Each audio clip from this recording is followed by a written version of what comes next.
Hey, I'm back with another video. Today's video is going to be a simple one on how to make Gari Foto, and we're going to be using the ingredients that you see displayed over there. And when I make Gari Foto, I particularly like to use smoked herring as well as akpatogui or kobe, which is salted dried tilapia. Now, because the herrings have a lot of bones in them, what we want to do is to take out the bones and then soften the herring as well. And we can do that by pouring some hot water on that once we've taken out all the bones and then letting that soak for a while. Alternatively, you can use another type of fish like tuna or mackerel. You can use that for Gari Foto as well. Now for the akpatogui, what I usually do is to boil it because it has a very high salt content. I cannot eat akpatogui in its form like this, and so before using it to cook, I will always cook it to death, so to speak, to take out some of that salt.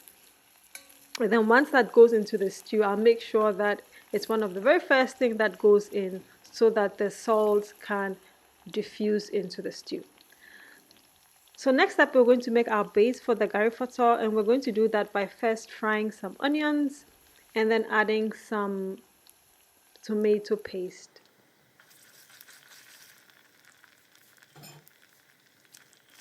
So we're going to fry that with the onions and then add in our blended tomatoes.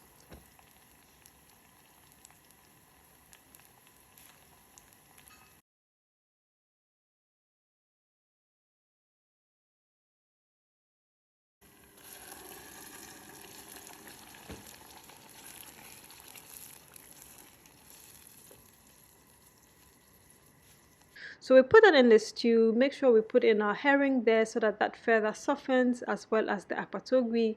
And then basically we're just going to let that cook until the stew is nice and thickened up.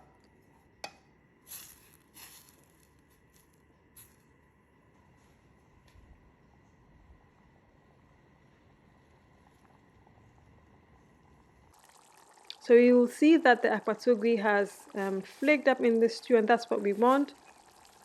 We want some of that salt to get into the stew. Before you're doing any salting of this stew, please make sure you taste. And I would actually advise that you add salt towards the end, like when the stew is almost cooked, just so that you don't over salt your stew.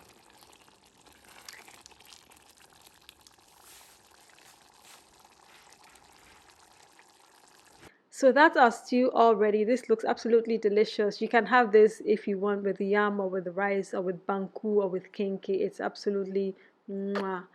However, today, like I said, we're making Gari Foto.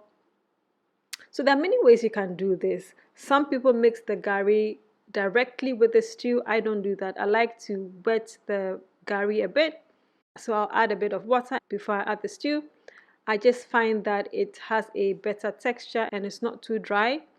So add a bit of water. If you like, you can even add more water than I have, just to make it really soft and delicious.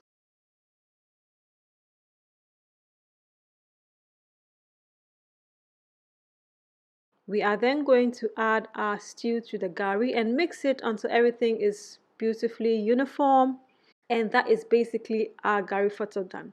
Now for me, this would be the meal all complete. However, what you can also do is, after you've mixed it like this, you can also put it in a pan and then heat it up a bit, so then the Gari clumps together, it holds together a bit more. And some people like it like that. I like it in this form, and that is our Gari Foto all done. I love Gari Foto with a salad and some fried plantains and a boiled egg or a fried egg. And if you have never tried making this, then you totally should. It's one of the things that's very common in Ghana.